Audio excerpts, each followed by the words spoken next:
Pekalongan, nama Pekalongan, Gemeente Pekalongan, dapat ditelusuri pada arsip dokumen. Keputusan Pemerintah Hindia Belanda, Gouvernementsbesluit, nomor 40 tahun 1931. Nama Pekalongan diambil dari kosakata bahasa Jawa along, dapat banyak, Jetayu, dan di makam bawah Habib lambang Ahmad kota tertulis menunjukkan Pek bahwa Along An. Pekalongan Hal bukan ini hanya kota diikuti industri dengan batik, keputusan tetapi juga DPRD kota Kota budaya Besar dan sejarah Pekalongan yang hidup hingga tanggal kini. 29 Januari 1957 dan tambahan lembaran daerah Swatantra.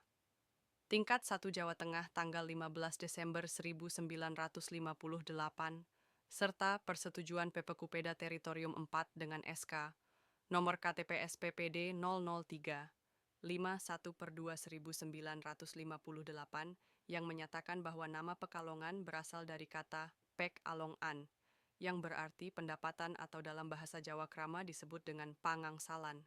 Museum Batik Pekalongan diresmikan pada 12 Juli 2006 oleh Presiden Susilo Bambang Yudhoyono dan terletak di Jalan Jetayu nomor 1, Pekalongan. Museum ini menempati bangunan bekas peninggalan kolonial Belanda yang dibangun pada tahun 1906. Didirikan untuk melestarikan batik sebagai warisan budaya bangsa, museum ini juga menjadi pusat edukasi, pelatihan, dan riset tentang batik. Museum Batik Pekalongan telah mendapat pengakuan UNESCO sebagai Best Safeguarding Practice sejak batik Indonesia diakui sebagai warisan budaya tak benda dunia pada tahun 2009. Di dalamnya terdapat ribuan koleksi batik dari berbagai daerah, ruang workshop, perpustakaan, dan galeri pameran, menjadikannya salah satu ikon wisata budaya di Pekalongan.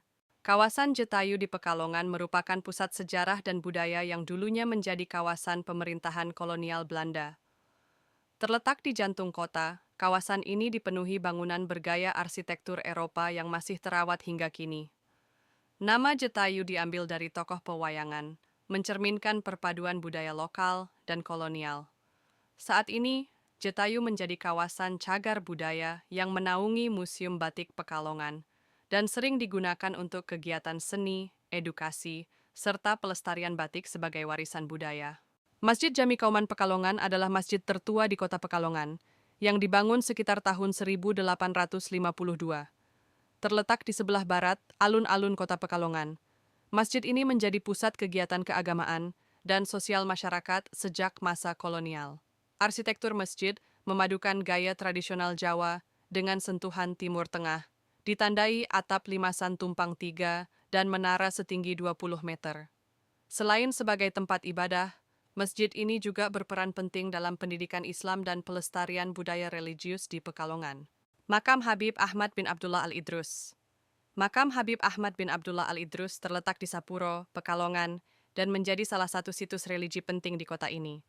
Habib Ahmad berasal dari Hadramaut, Yaman, dan menetap di Pekalongan untuk menyebarkan ajaran Islam pada abad ke-19. Beliau dikenal sebagai ulama besar yang mendirikan madrasah dan aktif berdakwah. Wafat pada tahun 1929, makamnya kini menjadi tempat ziarah yang ramai, terutama saat haul tahunan. Selain sebagai simbol spiritual, makam ini juga mencerminkan perpaduan budaya Arab dan Jawa dalam arsitekturnya. Kesimpulan, Pekalongan merupakan kota pesisir yang memiliki sejarah panjang sebagai pusat perdagangan, penyebaran Islam, dan budaya batik sejak masa kerajaan hingga kolonial Belanda. Perpaduan budaya Jawa, Arab, Tionghoa, dan Eropa membentuk identitas khas Pekalongan yang tercermin dalam bangunan bersejarah, tradisi religi, dan warisan seni seperti batik. Keberadaan situs seperti Masjid Jami Kauman, Museum Batik, kawasan Jetayu, dan makam Habib Ahmad menunjukkan bahwa Pekalongan bukan hanya kota industri batik, tetapi juga kota budaya dan sejarah yang hidup hingga kini.